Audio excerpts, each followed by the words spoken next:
If you're working with a ghostwriter or you want to become a ghostwriter, you have to make sure that you're legally protecting yourself during the process. Which is why today, everyone's favorite IP and entertainment lawyer Tony is back for another episode breaking down the contractual and legal sides of working with a ghostwriter. Let's get. My name is Tony Loikostas. I'm an adjunct professor of entertainment law and IP at New York Law School, and I have an Instagram, TikTok, and YouTube account called The IP Professor, which is dedicated to all things intellectual property.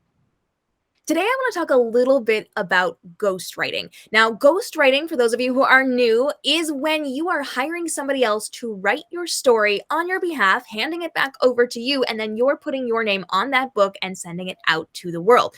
So, Tony, we're going to skip all the ethics of ghostwriting, and we're going to talk specifically about the legal side of things. So let's talk about, contracts and how to protect ourselves and how to make sure we're working with a ghostwriter properly if that's the path that we choose to take. So what do we need to know about this? So I'm going to say it straight off the bat, regardless of, obviously we're going to talk about it in the context of ghostwriting, but in any situation where you are commissioning somebody else to do any type of copyrighted work on your behalf, so you hire a photographer to take photos for you, or you commission somebody to do artwork for you. Ghostwriting is essentially the same thing. You're commissioning somebody to write a book on your behalf. Regardless of any type of work for hire situation that takes place in that context, a contract is imperative. And the type of contract you need is a work made for hire contract. The long end of it is that somebody is assigning somebody else to do the work on their behalf as if they were creating that copyrighted work. So if in the case of a ghostwriter, an author is hiring somebody else to go in, write the book on their behalf. The understanding, though, is in the contract, it lays out that after the work is complete, after the work that has been commissioned is in full completion, the ownership of that copyright is fully conveyed over back to the person that commissioned the work in the first place. So ghostwriter spends 3 months, 4 months, 5 months working on this book. At the end of it, if they've fulfilled it, obviously the work made for hire contract may lay out other terms like, they have to meet frequently X number of times with the author to go over various drafts, whatever, blah, blah, blah. But the understanding is once that ghostwriter has fully completed their duties, they're basically just handing the keys back to the author. They're giving the entire book over to the author. The ghostwriter is not claiming any copyright ownership over to any aspect of the book. The copyright owner is the person that commissioned the ghostwriter to write the book. I'm going to say this: if you don't have a contract in work made for hire situations, especially in situations with ghostwriters, that's a big problem. And the only reason why is because then, if you don't, courts have historically adopted an 11-factor test. Actually, it may be 13-factor test, but it's a very long factor test either way that lays out whether or not a person that was commissioned to do some type of work made for hire was either an independent contractor or an employee. And it's an extremely exhaustive list. You look at the person's tax treatment. Did they get any benefits? What equipment did they use? Did they work out of their own studio? Were they treated like an employee in such a way where they had to, satisfy a certain number of hours? Those are, and the list goes on. If those factors weigh more in favor of this person, this ghostwriter, acting as an employee, then that could be that gives you an indication of the relationship between the author and the ghostwriter, and it gives you an indication about even copyright ownership in that scenario, who should be the true copyright owner and who shouldn't. If you were acting more as an employee, then it's likely that you were acting under the employee. It's a work made for hire situation, so maybe it's going to be treated more like the person commissioning the work as the copyright owner. But if you're acting independently of that person, then the relationship is deemed that the ghostwriter is an independent contractor and they can make a reasonable stake in copyright. Why waste your time going through a long factor test when a contract that lays out what obligations are set forth between the ghostwriter and the author, it will make everybody's life easier. So contracts are the way to go, especially in work made for hire situations like this. And when it comes to those contracts, the best thing that you can do is to contact your lawyer and have them draft up those contracts for you to make sure you're covered in every way that you need to be covered. So, a publishing lawyer, an entertainment lawyer, somebody who understands this industry and what should go in those. But we also have access to some lawyers who have template contracts. So, make sure you're doing your research, you're getting it from a qualified source, and you are covering everything that's incredibly important to have covered inside of those contracts. So, Tony, as we are looking at these contracts and we're evaluating who we're going to work with for those, what are just some of the key, most important things we need to make sure are in there? So we want to make sure that first and foremost, there's a representation and warranty clause. Representation and warranty clauses are an underdog clause to have in any contract in the IP world. But essentially, rep and warranty clauses lay out that in this case, the ghostwriter is representing and warranting that they are completely making everything organically, and it's not infringing on any existing copyrights, any other IP violation, potentially trademark, but it's going to be more relevant in the realm of copyright. Certainly, it's not going to infringe on any copyright that they've done their necessary due diligence to make sure that this topic or the subject matter wasn't talked about in some fashion. So rep and warranty clauses are very important because that lays into the second clause that's very important, which is an indemnity clause. Indemnity clauses are essentially the clause that would allow either party to exercise when a claim has arisen as a result of that contract. So in this case, let's say that there was a ghostwriter that was commissioned to write a book about, let's say James Bond, right? Or like a character like James Bond. Let's not use the actor James Bond. They were making a spy book. And sure enough, the ghostwriter literally mimics an Ian Fleming James Bond book. Now, the Ian Fleming estate could come in and say, oh my gosh, this is copyright infringement in every sense of the word. We're going to sue X author for copyright infringement. And the famous TikTok sound,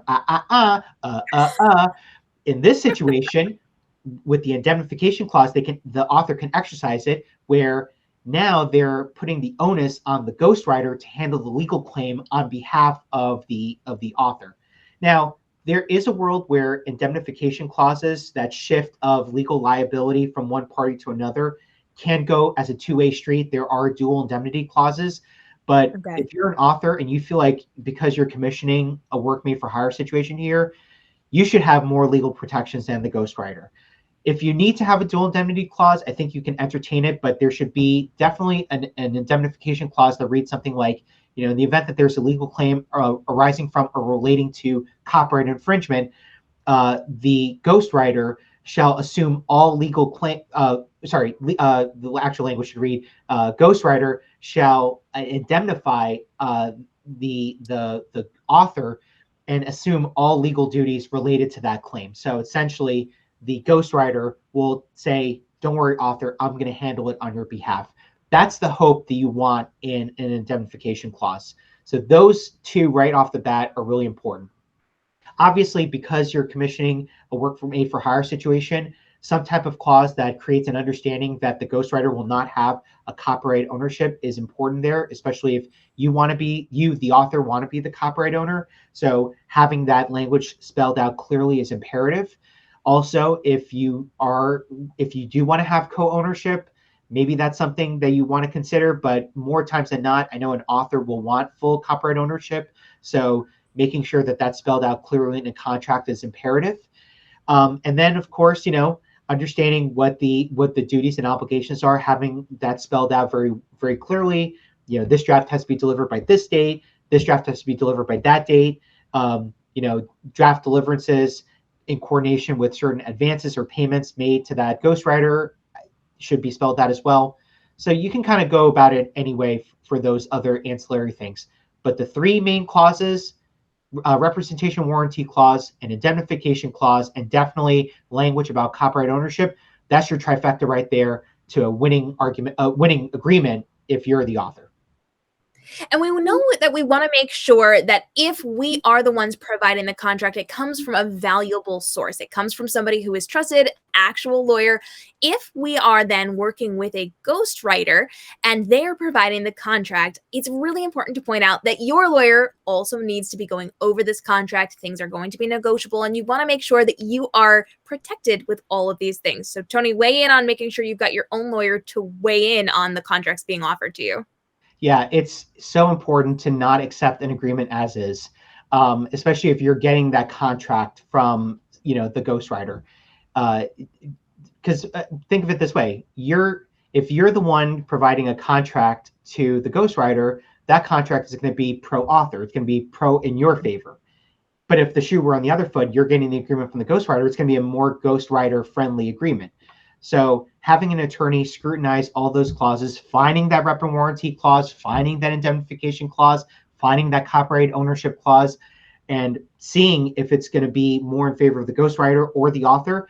If it needs to be redlined, that lawyer will go in and redline it as they see fit. And especially if you have certain demands or expectations in the agreement, working with your lawyer, they can meet your demands, or at least meet your needs, and certainly make changes to the agreement so that there's some type of assent in your favor. So, really, really, really, really crucial to not be willing to just accept, a contract that you find on LegalZoom.com.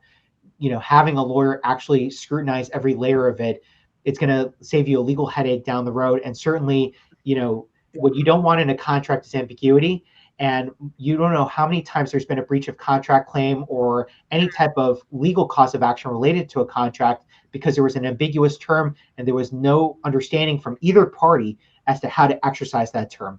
So really, really, really cannot stress enough, legal guidance is imperative in this process. And I'm sure that there's a publishing lawyer out there who will be more than happy to help you, whether you have a budget for one or not. It's an investment that you're going to need to make.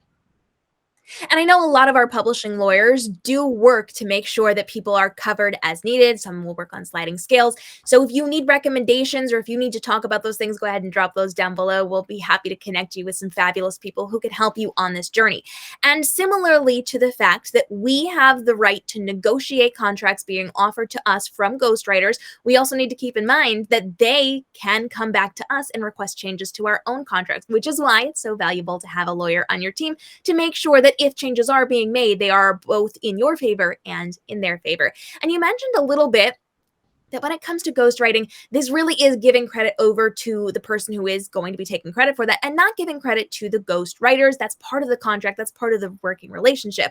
But a little bit different, a little bit adjacent to that is working with co-writers, people who are going to be writing with you and getting credit for that. And if those questions are popping up in your mind, make sure you hit that follow and notification bell because Tony's coming back for another episode on how to legally protect you if you are working with a co-writer. Tony, this has been fantastic. And I know people will have questions, so we'll be monitoring those down below, but where can people find you online to learn more? You can follow me at the IP Professor on Instagram, TikTok, and YouTube. And I cover a bevy of different IP topics related to copyright, trademarks, patents, everything in between. So feel free to watch my videos. I cover a bunch of different explainers, funny videos, of course. But if you have any questions about anything I've discussed, feel free to reach out to me in the DMs, and I'm happy to chat with you. If you have any questions on the legal side of working with a ghostwriter or as a ghostwriter, drop those down below and hit that subscribe and notification bell because Tony is coming back for even more episodes to help make sure we are staying legally protected inside of the publishing industry, plus daily episodes that drop to help you navigate the social media platforms, writing, publishing, and how to make money in this business, but spend less stressful time creating what you're doing to grow inside of the publishing industry. We'll see you in the next episode.